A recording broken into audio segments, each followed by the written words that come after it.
നമസ്കാരം.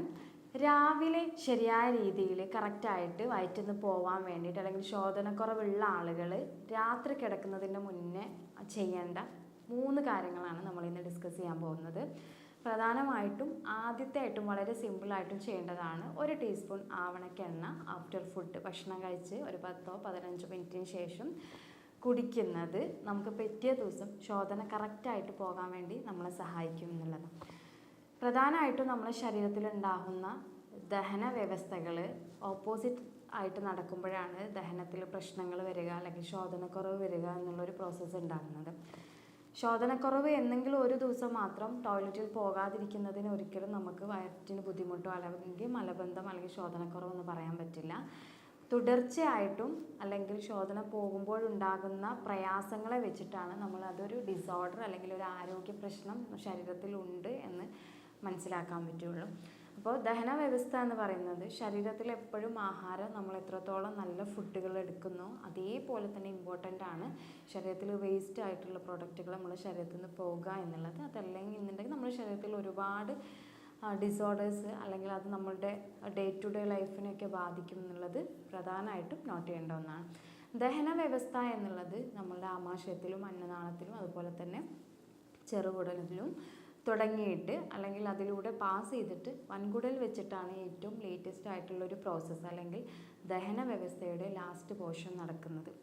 നമ്മളെപ്പോഴും ഭക്ഷണം കഴിച്ചു കഴിഞ്ഞാലും അല്ലെങ്കിൽ അനാരോഗ്യമായിട്ടുള്ള ഭക്ഷണങ്ങളാണ് പ്രത്യേകിച്ച് കഴിക്കണമെങ്കിലും ഇത്തരം പ്രയാസങ്ങൾ ഉണ്ടാകാം. അതുപോലെ തന്നെ ഇതിൻ്റെ മറ്റ് റീസൺസ് വെച്ച് നോക്കുന്ന സമയത്ത് പ്രധാനമായിട്ടും ഇങ്ങനൊരു പ്രയാസം ഉണ്ടാകുന്നത് നമുക്ക് ശരിയായ രീതിയിൽ ആദ്യം പറഞ്ഞ പോലെ അനാരോഗ്യമായിട്ടുള്ള ഭക്ഷണങ്ങൾ അല്ലെങ്കിൽ നമ്മൾ കഴിക്കുന്ന ഭക്ഷണ രീതികളിൽ വരുന്ന വ്യത്യാസം എന്നിങ്ങനെയാണ്. നമ്മൾ നല്ല ഫുഡുകളല്ല കഴിക്കുന്നത് അല്ലെങ്കിൽ ഫുഡ് ആവശ്യത്തിന് വേണ്ട ഫുഡുകളില്ല, ഇത്തരം കണ്ടീഷനൊക്കെയാണ് എന്നുണ്ടെങ്കിലും മലബന്ധം വരാം. രണ്ടാമതായിട്ട് നമ്മുടെ ശരീരത്തിൽ ഡീഹൈഡ്രേഷൻ, അതായത് ജലത്തിൻ്റെ കണ്ടൻറ്റ് ഇല്ലാണ്ടിരിക്കുക, കൃത്യമായിട്ടൊരു വാട്ടർ ഇൻടേക്ക് അല്ലെങ്കിൽ മതിയായിട്ടുള്ളൊരു വെള്ളം കുടിക്കാതിരിക്കുക ചെയ്യുമ്പോഴാണ് നമുക്കൊരു തരത്തിൽ ശോധനക്കുറവ് ഉണ്ടാകുന്നത്. മൂന്നാമത്തേതായിട്ട് നമ്മുടെ ശരീരത്തിൽ ചെറിയ കുട്ടികളിലൊക്കെ ആണെങ്കിൽ ശോധനക്കുറവ് പറയാറുണ്ട്. ഒരുപാട് ആളുകൾ പാരൻസ് പറയും കുട്ടിക്ക് ശരിയായ രീതിയിൽ ശോധന പോകുന്നില്ല, പിന്നെ പോകുമ്പോൾ കരയാണ് അല്ലെങ്കിൽ ആ സൈഡിൽ പൊട്ടിയിട്ടുണ്ട് എന്നുള്ളത്. അത്തരം ആ കുട്ടികളിൽ നമ്മൾ ശ്രദ്ധിക്കേണ്ടത് നമ്മൾ വൻകുടലിന് വരുന്ന വികസനത്തിൻ്റെ കുറവാണ്. പ്രത്യേകിച്ച് കുട്ടികളിലാകുമ്പോൾ 90%, അതായത് നമുക്ക് വൻകുടലിൻ്റെ പ്രോസസ്സ് എന്ന് പറയുമ്പോൾ മോശം നടക്കണം എന്നുണ്ടെങ്കിൽ അല്ലെങ്കിൽ നമ്മുടെ വേസ്റ്റ് ക്രിയേറ്റ് ചെയ്യുന്ന സമയത്ത് തന്നെ അതിൽ കൃത്യമായിട്ടുള്ളൊരു ബാലൻസിങ് മൂവ്മെൻറ്റ് വേണം. ആ മൂവ്മെൻറ്റ് ഇല്ല എന്നുണ്ടെങ്കിലും ചെറിയ കുഞ്ഞുങ്ങളിൽ ഇങ്ങനെയുള്ള പ്രശ്നങ്ങൾ വരും. ഇനി പ്രായമായ ആളുകളിലാണെങ്കിൽ വൻകുടലിന് ബലക്ഷയം സംഭവിക്കുമ്പോഴാണ് ശരിയായ രീതിയിൽ ശോധനക്കുറവ് വരുന്നത്. ഇനി നമുക്ക് എന്തെങ്കിലും അസുഖങ്ങളുണ്ടെങ്കിൽ വയറ് സംബന്ധമായിട്ട് എന്തെങ്കിലും അർബുദം പോലെ, അതായത് ക്യാൻസർ പോലെയുള്ളതൊക്കെ നമുക്ക് വയറ്റിന്ന് പോവാതിരിക്കാൻ ഒരു കാരണമാണ്. ഇനി കൃത്യമായിട്ടൊരു വ്യായാമമൊന്നും ഇല്ല എന്നുണ്ടെങ്കിലും ശോധനക്കുറവ് വരാനുള്ളൊരു സാധ്യത കൂടുതലാണ്.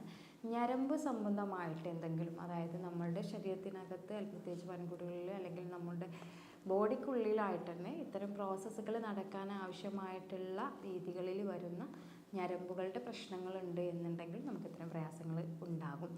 ഇനി നമ്മൾ എന്തെങ്കിലും മെഡിസിൻസ് കണ്ടിന്യൂസ് ആയിട്ട് എടുക്കുന്ന ആളുകൾ, ഇപ്പോൾ കുറേ ആളുകളൊക്കെ ഒ പിയിൽ വന്നിട്ട് പറയും നമ്മൾ ഇത്ര ഷുഗർ, പ്രഷർ, കൊളസ്ട്രോൾ ഇതിനൊക്കെ മെഡിസിൻ എടുക്കുന്നുണ്ടെന്ന് പറയും. അപ്പോൾ അതിനായിട്ട് പിന്നീട് നമ്മളത് ക്ലിയർ ചെയ്യും അല്ലെങ്കിൽ ശോധനക്കുറവ് വന്നതിന് ശേഷം അതിനായിട്ടൊരു മരുന്ന് കൊടുക്കുമ്പോൾ പ്രത്യേകിച്ചിട്ടൊരു എഫക്റ്റ് കാണാത്തതിൻ്റെ റീസൺ എന്ന് പറയുന്നത് ഇതാണ്. നമ്മളൊരു പ്രത്യേക തരം മെഡിസിൻസൊക്കെ യൂസ് ചെയ്യുകയാണെന്നുണ്ടെങ്കിൽ ഈ ഒരു പ്രോസസ്സിൽ എന്തെങ്കിലും വ്യത്യാസങ്ങൾ വരും. അതുപോലെ തന്നെ നമ്മൾ കൃത്യമായിട്ട് ശ്രദ്ധിക്കേണ്ടത് നമുക്ക് കൃത്യമായിട്ടൊരു വ്യായാമം കാര്യങ്ങളും ഇല്ല, അതേപോലെ ഉറക്കമില്ല. ശരിയായ രീതിയിലൊരു ഉറക്കം ഇല്ല എന്നുണ്ടെങ്കിൽ നമ്മളുടെ ദഹന വ്യവസ്ഥയെ അത് ബാധിക്കും. അത് നമുക്ക് ഇത്തരം ഡിസോർഡേഴ്സ് ഉണ്ടാക്കും എന്നുള്ളത് തന്നെയാണ്. ഇനി രണ്ടാമത്തെ കാര്യം പ്രധാനമായിട്ടും നമ്മൾ ചെയ്യേണ്ടത് രാത്രി കിടക്കുന്നതിന് മുൻപ് 1 ടീസ്പൂൺ വെണ്ണ അല്ലെങ്കിൽ 1 ടീസ്പൂൺ നെയ്യ് ഇത് കുടിക്കാവുന്നതാണ്.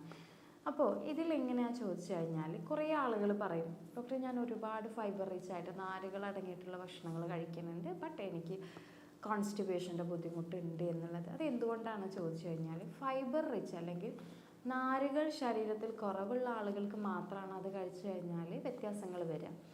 ഇതിപ്പോൾ അവർക്ക് വേറെ വ്യത്യാസങ്ങളും, അതായത് ഫൈബർ റിച്ചിൻ്റെ ഒരു കുറവും കാണിക്കുന്നില്ല. ബട്ട് നമുക്ക് മോശം പോകാൻ ആവശ്യമായിട്ടുള്ള കൊഴുപ്പ് ശരീരത്തിലില്ല എന്നുണ്ടെങ്കിലും ഇത്തരം ബുദ്ധിമുട്ടുണ്ടാകും. അപ്പോൾ ആദ്യഘട്ടത്തിലൊക്കെ നാരുകൾ അടങ്ങിയിട്ടുള്ള ഭക്ഷണം കഴിക്കുമ്പോൾ കറക്റ്റായിട്ട് ശോധന ക്ലിയർ ആവും. പിന്നീട് അതില്ലാതിരിക്കുകയും ചെയ്യുന്നതിൻ്റെ റീസൺ ഇതാണ്. അപ്പോൾ അതുകൊണ്ട് തന്നെ വലിയ പ്രത്യേകിച്ച് നമ്മളെ വീട്ടിലൊക്കെ ഉണ്ടാക്കുന്ന നെയ്യാണെങ്കിൽ ഒരു 1/2 ടീസ്പൂൺ തൊട്ട് 1 ടീസ്പൂൺ വരെ ഭക്ഷണത്തിന് ശേഷം കഴിക്കുന്നത് നമ്മുടെ ശരീരത്തിലെ കൊഴുപ്പ് ബാലൻസ് ചെയ്യും.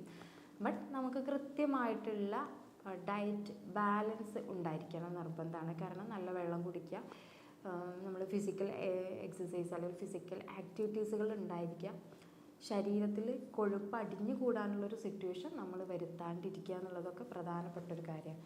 ഇനി ഷുഗർ ഉള്ള ആളുകൾക്ക് ഇതൊരു പ്രധാന പ്രശ്നമാണ്, മോശം പോകാണ്ടിരിക്കുക എന്നുള്ളത്. ഇപ്പോൾ പ്രത്യേകം ഉത്തര വിഷയങ്ങളുണ്ടെങ്കിൽ ഷുഗർ കൺട്രോൾ ചെയ്യുക, അതോടൊപ്പം തന്നെ നല്ല രീതിയിൽ വെള്ളം കുടിക്കുക. അതുപോലെ തന്നെ വയറിനെ കുറച്ചും കൂടി നമ്മളുടെ വൻകുടൽ ഇൻറ്റേർണൽ ഓർഗൻസിന് കുറച്ച് റിലാക്സേഷൻ കിട്ടുന്ന ആക്ടിവിറ്റീസിൽ ഏർപ്പെടുക. ഉദാഹരണമായിട്ട് രാവിലെ സൈക്ലിംഗ്, അതുപോലെ തന്നെ നീന്തൽ, ഇതൊക്കെ നല്ല ഒരു ആക്ടിവിറ്റീസാണ്. അപ്പോൾ അത് ചെയ്തു നോക്കുന്നത് നല്ലതാണ്.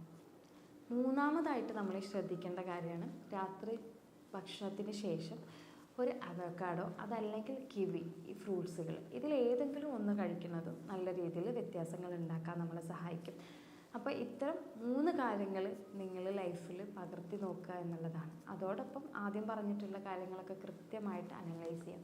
ഇനി ദഹന വ്യവസ്ഥയിൽ വരുന്ന വ്യത്യാസങ്ങൾ അല്ലെങ്കിൽ ശോധനക്കുറവ് നമുക്ക് എന്തൊക്കെ രീതിയിൽ നമ്മളെ അഫക്റ്റ് ചെയ്യാം എന്നുള്ളതാണ്.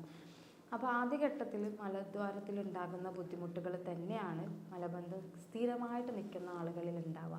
സ്ട്രെസ്സ്, അതുപോലെ തന്നെ കൂടുതൽ ഇരുത്തം ഇതിൻ്റെ ഒരു പ്രധാന റീസൺ ആയതുകൊണ്ട് തന്നെ മാക്സിമം സ്ട്രെസ് ഔട്ട് ചെയ്യുക എന്നുള്ളത് പ്രധാന പോർഷനാണ്. അതിനാണ് നമ്മൾ എക്സസൈസ്, മെഡിറ്റേഷൻ, യോഗ, ഡീഹൈഡ്രേഷൻ ബുദ്ധിമുട്ടുണ്ടെങ്കിൽ ഹൈഡ്രേറ്റഡ് ആയിരിക്കുക, നന്നായിട്ട് നമ്മൾ ഹെൽത്തി ഫുഡുകൾ കഴിക്കുക, അതുപോലെ തന്നെ sugar items, bakery items, oily ഫുഡുകൾ ഒഴിവാക്കുക എന്നൊക്കെ പറയുന്നത്. അപ്പോൾ മലബന്ധം തുടർച്ചയായിട്ട് നിന്ന് കഴിഞ്ഞാൽ പേഷ്യൻസിൽ അല്ലെങ്കിൽ ഒരാളിൽ എന്തൊക്കെ എഫക്റ്റ് ഉണ്ടാകും എന്നുള്ളത്, അതായത് സൈഡ് എഫക്റ്റ് ആ ബോഡിയിലോട്ട് കൊണ്ടുവരുന്നു. 2 കാറ്റഗറി ആയിട്ട് നമുക്കിത് തിരിക്കാം. കുഞ്ഞുങ്ങളിലും ഉണ്ടാകും, അതുപോലെ തന്നെ അഡൾട്ടിലും ഉണ്ടാകും. കുഞ്ഞുങ്ങളിൽ എന്ന് പറഞ്ഞാൽ നമ്മൾ ഈ കുട്ടിക്ക് കൃത്യമായിട്ട് ഇപ്പോൾ ഫീഡിങ് ടൈമിലൊക്കെ കുട്ടിക്ക് ഫീഡിങ് മുലപ്പാലിൽ കറക്റ്റായിട്ട് വെള്ളം ഇല്ലാണ്ടിരിക്കുക അല്ലെങ്കിൽ പാലില്ലാണ്ടിരിക്കുക എന്നുള്ള സിറ്റുവേഷൻസിൽ കുഞ്ഞിന് കോൺസ്റ്റിപ്പേഷൻ വരാം. അമ്മ എന്തെങ്കിലും ഹാർഡ് ഫുഡുകളൊക്കെ കഴിച്ചാൽ അതിൻ്റെ എഫക്റ്റായിട്ടും പൊതുവെ കുട്ടികളിൽ കാണാറുണ്ട്. വൈറ്റമിൻ D3 കുറവുണ്ടെങ്കിലും കാൽഷ്യത്തിൻ്റെയും പൊട്ടാസ്യത്തിൻ്റെയും അളവ് കുറവുണ്ടെങ്കിലും നമുക്ക് കുഞ്ഞുങ്ങളിലാണെങ്കിലും വലിയ ആളുകളിലാണെങ്കിലും നമുക്കിത് ഇങ്ങനൊരു പ്രോബ്ലംസ് ഉണ്ടാവാറുണ്ട്. 6 മന്ത് കഴിഞ്ഞിട്ടുള്ള ബേബീസ് നമ്മൾ ഫുഡൊക്കെ കൊടുക്കുന്ന സമയത്ത് അവർക്ക് ഏറ്റവും നല്ല രീതിയിൽ ക്യാരറ്റ്, അതുപോലെ തന്നെ മധുരക്കിഴങ്ങ്, അതുപോലെ ആപ്പിൾ, ഇതൊക്കെ നമുക്ക് വേവിച്ചിട്ട് കൊടുക്കുന്നത് കുറച്ചും കൂടെ കുട്ടികളിൽ ഉണ്ടാകുന്ന കോൺസ്റ്റിപ്പേഷൻ കുറക്കാൻ വേണ്ടി സഹായിക്കും. അതോടൊപ്പം തന്നെ കുട്ടികളിൽ ഉണ്ടാകുന്ന പ്രൊലാപ്സ് ഓഫ് ആനസ്, അതായത് കുഞ്ഞുങ്ങളിൽ കൂടുതലായിട്ട് വയറ്റിൽ നിന്ന് പോകാൻ സ്ട്രെസ്സ് ചെയ്യുക, അതല്ലെങ്കിൽ കൂടുതലായിട്ട് സ്ട്രെസ്സ് ചെയ്യുന്നതിൻ്റെ ഭാഗമായിട്ട് ആനസ് പുറത്തോട്ട് വരുന്നൊരു സിറ്റുവേഷൻ, അല്ലെങ്കിൽ ആനസിൻ്റെ എൻഡ് പോർഷൻ പുറത്തോട്ട് വരുന്ന സിറ്റുവേഷനാണ് പ്രൊലാപ്സ് ഓഫ് ആനസ് എന്ന് പറയുന്നത്. അത് പ്രത്യേകിച്ച് കുട്ടികളിലാണ് കൂടുതലായിട്ട് കാണുന്നത്. അപ്പോൾ അത് ആ റെക്റ്റം, ആനസ്, ആ 2 ഭാഗങ്ങളാണ് ഇച്ചിരി പുറത്തോട്ട് വരിക. അത് ചിലപ്പോൾ ചില കണ്ടീഷനിൽ നമുക്ക് സർജറി ചെയ്യേണ്ടി വരും, അതല്ലാത്ത കണ്ടീഷനിൽ നമുക്കതിനെ നോർമലൈസ് ചെയ്ത് കൊണ്ടുവരാനും പറ്റാറുണ്ട്. അപ്പോൾ അത് എപ്പോഴും കുഞ്ഞുങ്ങളിലുള്ള കോൺസ്റ്റിപ്പേഷൻ കുറക്കാൻ വേണ്ടി ഇത്തരം കാര്യങ്ങൾ ചെയ്യാം. അമ്മ നന്നായിട്ട് വെള്ളം കുടിക്കുന്നതാണ് 6 മന്തിന് താഴെയുള്ള കുഞ്ഞുങ്ങളിൽ കോൺസ്റ്റിപ്പേഷൻ കുറക്കാൻ വേണ്ടി ഹെൽപ്പ് ചെയ്യുന്നത്. അപ്പോൾ നല്ല ഭക്ഷണങ്ങൾ അമ്മ കഴിക്കുന്നതും ഫൈബർ റിച്ച് ആയിട്ടുള്ള ഭക്ഷണങ്ങൾ കഴിക്കുന്നതൊക്കെ കുഞ്ഞുങ്ങളിൽ വ്യത്യാസം വരുത്തും. ഇനി അഡൾട്ടിലോട്ട് പോവുകയാണെങ്കിൽ പ്രൊലാപ്സ് വരുന്നത് ചെറിയ ചെറിയ കണ്ടീഷനിലാണെങ്കിൽ പോലും അതിന് മുന്നോടിയായിട്ട് പേഷ്യൻസ് സഫർ ചെയ്യുന്നതാണ് പൈൽസോ അല്ലെങ്കിൽ ഫിഷർ എന്ന് പറയുന്നത്. പൈൽസ് എന്ന് പറയുമ്പോൾ അവിടെയുള്ള ഞരമ്പുകൾ, അതായത് ഒരുപാട് നാൾ കോൺസ്റ്റിപ്പേറ്റഡ് ആയിട്ടുള്ള ഒരാൾ കൂടുതൽ പ്രഷർ കൊടുക്കുന്ന സമയത്ത് നമ്മൾ മലദ്വാരത്തിൽ ഉണ്ടാകുന്ന ഞരമ്പുകൾ തടിച്ച് വീർത്ത് വരുന്നൊരു സിറ്റുവേഷനാണ് പൈൽസ് എന്ന് പറയുന്നത്. അപ്പോൾ ആ പൈൽസ് ഒരുപാട് നാൾ അവിടെ നിൽക്കുന്നതിൻ്റെ ഭാഗമായിട്ട് നമുക്ക് കോൺസ്റ്റിപ്പേഷൻ അല്ലെങ്കിൽ ആ സൈഡുകൾ പൊട്ടാം. നമ്മളിപ്പോൾ ഫോഴ്സ് ചെയ്യുന്ന സമയത്ത് അത് അങ്ങനെ ഫിഷറായിട്ട് മാറാനുള്ള സാധ്യതയുണ്ട്. അതുപോലെ തന്നെ ഏകദേശം നമുക്ക് ഇൻഫെക്ഷൻ വരുന്നൊരു സമയമാണെങ്കിൽ ഫിസ്റ്റുല എന്നുള്ളൊരു ഫോമിലോട്ട് അത് മാറാം. അപ്പോൾ ദഹന വ്യവസ്ഥയിൽ വരുന്ന വ്യത്യാസങ്ങൾ ആമാശയത്തിൽ മാത്രമല്ല, അല്ലെങ്കിൽ വൻകുടലിലും ചെറുകുടലിലും ഉണ്ടാക്കുന്ന പുണ്ണോ അല്ലെങ്കിൽ അൾസേഴ്സ് മാത്രമല്ല, പിന്നീട് അത് നമുക്ക് പൈൽസ്, ഫിഷർ, ഫിസ്റ്റുല എന്നുള്ള രീതിയിലോട്ടൊക്കെ മാറാം.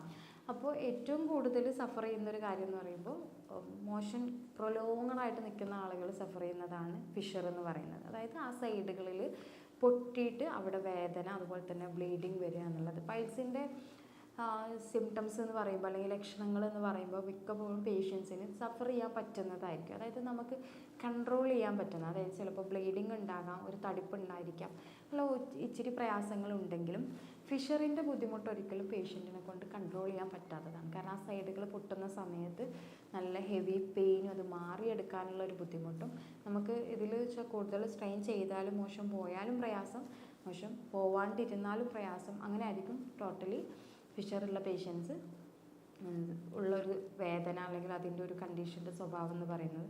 മാത്രമല്ല ഇത് മുറിവായതുകൊണ്ട് തന്നെ സാധാരണ നമ്മുടെ ശരീരത്തിൽ എത്ര കണ്ട് മുറിവ് മാറാൻ സമയമെടുക്കുന്നു അത്ര കണ്ട് തന്നെ ഇതും അതിൽ കൂടുതലായിട്ട് ടൈം എടുക്കുന്നത് കൊണ്ട് തന്നെ പേഷ്യൻസ് ഇത് ഒരുപാട് നാളേക്ക് പ്രയാസപ്പെടുത്തുന്ന ഒരു കണ്ടീഷനായിട്ട് പേഷ്യൻറ്റിൽ മാറുകയും ചെയ്യും. അപ്പോൾ ഇതാണ് പ്രധാനപ്പെട്ട കുറച്ച് കാര്യങ്ങളെന്ന് പറയുന്നത്. ഇനി ദഹന വ്യവസ്ഥ ഡിസോർഡർ ആയി കഴിഞ്ഞാൽ പ്രധാനമായിട്ടും പെട്ടെന്ന് തന്നെ നമ്മളെ ബാധിക്കുന്നത് മാനസികപരമായിട്ടുള്ളൊരു സ്ട്രെസ്സാണ്. നമുക്ക് ശരിയായ രീതിയിലൊരു വയറിന് അസ്വസ്ഥതയും, ചെയ്യുന്ന ജോലികളിൽ കോൺസെൻട്രേറ്റ് ചെയ്യാൻ പറ്റാതിരിക്കുക, ഉറക്കം ശരിയായിട്ടില്ലാണ്ടിരിക്കുക, ഇത്തരം പ്രയാസങ്ങൾ തന്നെ ആദ്യം പേഷ്യൻസിൽ ഉണ്ടാകും. അതുപോലെ തന്നെ ഭക്ഷണം വേണ്ടാന്ന് തോന്നുക, ഇത്തരം പ്രയാസങ്ങൾ ഉണ്ട് എന്ന് തോന്നിയാൽ തന്നെ നമ്മൾ കൃത്യമായിട്ടുള്ള കാര്യങ്ങൾ ചെയ്യും. ഇപ്പോൾ കോൺസ്റ്റിപ്പേറ്റഡ് ആയിട്ടുള്ള ഒരാളാണ് അല്ലെങ്കിൽ എപ്പോഴും അടിക്കടി വരുന്നുണ്ടെങ്കിൽ നമ്മൾ പ്രധാനമായിട്ടും കാൽഷ്യം, പൊട്ടാസ്യം ഒന്ന് ചെക്ക് ചെയ്ത് നോക്കാം. വൈറ്റമിൻ D3യുടെ ടാബ്ലറ്റ് എന്തെങ്കിലും 2 months ചെക്ക് ചെയ്തതിന് ശേഷം കുടിക്കുന്നത് നല്ലതാണ്. ഇനി മറ്റെന്തെങ്കിലും ഇപ്പോൾ ഷുഗർ പ്രകാരമൊക്കെയാണ് വരുന്നതെങ്കിൽ ഷുഗർ കൺട്രോൾ ചെയ്യുക എന്നുള്ളതും പ്രധാന സൊല്യൂഷനാണ്. ഇനി കൃത്യമായിട്ടൊരു ഉറക്കം, ഒരു ഷെഡ്യൂൾഡായിട്ടൊരു ഉറക്കം ഉണ്ടാക്കുക, നല്ല രീതിയിൽ റിലാക്സ് ചെയ്തിട്ട് കിടക്കുക എന്നുള്ളത്. പെട്ടെന്ന് നമ്മൾ കിടക്കുന്ന സമയത്ത് മാക്സിമം കമിഴ്ന്ന് കിടക്കാണ്ടിരിക്കുക എന്നുള്ളതാണ്. കുറച്ച് സമയം ഒരു 10 തൊട്ട് 15 മിനിറ്റ് വരെ ജസ്റ്റ് റിലാക്സ് ചെയ്തിട്ട് മലർന്ന് കിടക്കുന്നതും കുറച്ച് നല്ലതാണ്. എപ്പോഴും നല്ല ഹൈറ്റ് കൂടിയ പില്ലോ യൂസ് ചെയ്യാതിരിക്കുന്ന നല്ലത്. ഹൈറ്റ് കുറഞ്ഞിട്ടുള്ളതും അത്യാവശ്യം കംഫർട്ടായിട്ടുള്ളതൊക്കെ ഉപയോഗിക്കുന്നത് നമ്മുടെ നട്ടലിന് ശരിയായ രീതിയിൽ പ്രോസസ്സ് അല്ലെങ്കിൽ സുഷുമ്നക്ക് ശരിയായ രീതിയിൽ ഒരു പ്രോസസ്സ് നടത്താൻ പറ്റുന്നില്ല എന്നുണ്ടെങ്കിൽ തീർച്ചയായിട്ടും അത് നമ്മളുടെ മോശം പോവുക അല്ലെങ്കിൽ ദഹന വ്യവസ്ഥയെ ബാധിക്കും എന്നുള്ളതാണ്. അപ്പോൾ അത് എപ്പോഴും ഒന്ന് ശ്രദ്ധയിലുണ്ടായിരിക്കാം. നമ്മൾ ശ്രദ്ധിക്കേണ്ട പ്രധാനപ്പെട്ട കാര്യം, നമ്മൾ ഒരിക്കലും ഡീഹൈഡ്രേറ്റഡ് ആവരുത്, അല്ലെങ്കിൽ ശരീരത്തിന് വേണ്ട തോതിലുള്ള വെള്ളം കിട്ടണം എന്നുള്ളത് തന്നെയാണ്. അപ്പോൾ നമുക്ക് എന്താണ് പ്രശ്നം എന്ന് കണ്ടുപിടിച്ചിട്ടുള്ള ട്രീറ്റ്മെൻറ്റാണ് എപ്പോഴും അതിൽ പോസിബിൾ ആകുന്നത്. നിങ്ങൾക്ക് കാൽഷ്യക്കുറവാണോ, പൊട്ടാസ്യം കുറവാണോ, വൈറ്റമിൻ D3യുടെ ബുദ്ധിമുട്ടുണ്ടോ, ഷുഗർ അൺകൺട്രോൾഡ് ആണോ, അമിത വണ്ണം ഉണ്ടോ, അല്ലെങ്കിൽ പുറത്തുനിന്നുള്ള ആഹാരങ്ങൾ കൂടുതലുണ്ടോ, നിങ്ങൾക്ക് ആക്ടിവിറ്റീസുകളില്ലേ, ഷുഗർ ഉണ്ടോ, കൂടുതൽ സമയം ഇരിക്കുന്നുണ്ടോ, ഇതൊക്കെ തന്നെ നിങ്ങളുടെ ദഹന വ്യവസ്ഥയെ ബാധിക്കുന്നുണ്ട് എന്നുള്ളതാണ്. അപ്പോൾ കൃത്യമായിട്ട് അനലൈസ് ചെയ്തതിന് ശേഷം മാത്രം ട്രീറ്റ്മെൻറ്റിലോട്ട് പോകുക എന്നുള്ളത്. ഹോമിയോപ്പതിയിൽ കോൺസ്റ്റിപ്പേഷൻ അല്ലെങ്കിൽ പൈൽസ്, ഫിഷർ, ഫിസ്റ്റുല, ദഹന വ്യവസ്ഥയിൽ കാണുന്ന പ്രയാസങ്ങൾ, ഇത്തരം കണ്ടീഷന് ഫലപ്രദമായിട്ടുള്ള മെഡിസിൻസ് അവൈലബിൾ ആണ്. അത് ഓരോ പേഷ്യൻറ്റിനെയും നമ്മൾ ഫിസിക്കലി മെൻ്റലി അപഗ്രഥിച്ചിട്ടാണ് മെഡിസിൻസ് കൊടുക്കാറുള്ളത്. ആരോഗ്യപരമായിട്ടുള്ള സംശയങ്ങൾ താഴെയുള്ള വാട്സപ്പ് നമ്പറിൽ കോൺടാക്ട് ചെയ്യുക. ഞാൻ doctor Haseena, doctor Basil homeo hospital, Pandikkad, Malappuram ജില്ല.